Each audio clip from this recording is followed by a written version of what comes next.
The Travels of Marco Polo. Born in Venice in 1254, Marco Polo traveled with his father and uncle to Asia and chronicled his travels. He jocularly said, "I did not write half of what I saw, for I knew I would not be believed." In this video, we explore his life as a sailor and bring to light some lesser-known facts about this seafarer.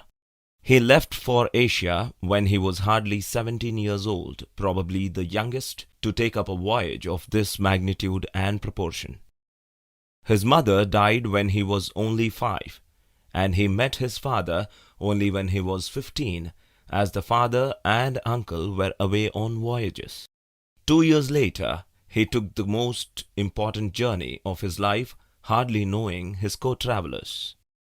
He traveled to Central Asia and China at a time when there were hardly any road maps or sea courses charted by man.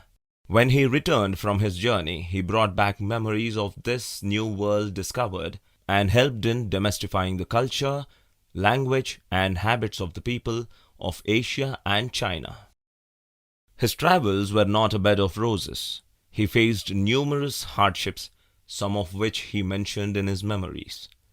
Though to many, it may seem he was the first to explore Asia and China, he wasn't the first. Other European travelers had done it before him. In fact, his father and uncle had traveled to China and met Kublai Khan, and this was a repeat of the journey to the kingdom. It is said that Kublai Khan was interested in learning about Christianity as he had heard a lot about the Polo family. The emperor wanted them to bring with them 100 Christians with whom he would discuss religion and the holy oil from Jerusalem. They managed to procure oil and took only Marco Polo with them.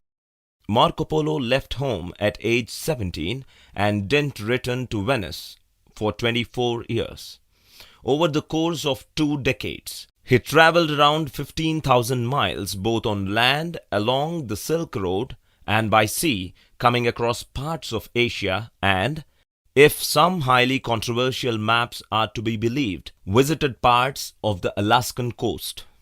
When he returned to Venice in 1295, he found them at war with Genoa and took up arms for his motherland. He went to jail after a skirmish, and there he met a romantic writer, Rustichello of Pisa, to whom he narrated his tales of adventure, and after that, the writer prepared the manuscript. It must be said that Marco Polo learnt many languages on his trips, but he doesn't mention Chinese as one of them. Marco Polo is credited with introducing paper money to Europe. Kublai Khan already had done so in China. He encountered many animals during his travels and is said to have brought the Chow Chow breed of dogs. Musk deer and yak hitherto are known in Europe. During his travels, however, he found endless quantities of rare species, costing virtually nothing. And while he may not have brought ice cream to Europe either, as some sources suggest, he does describe an early power shake. The Mongols reportedly dried milk and, while riding, would add water to the milk in a flask. Riding with said flask would cause the mixture to churn, resulting in thick syrup. He believed in sorcery and evil spirits and is said to have met a number of astrologers in the court of Kublai Khan. He has a she breed named after him. Kublai Khan got so attracted to him that he refused to let him go back to his home, and after much convincing the emperor allowed him to escort a prince and gave him a golden tablet which would bring good luck.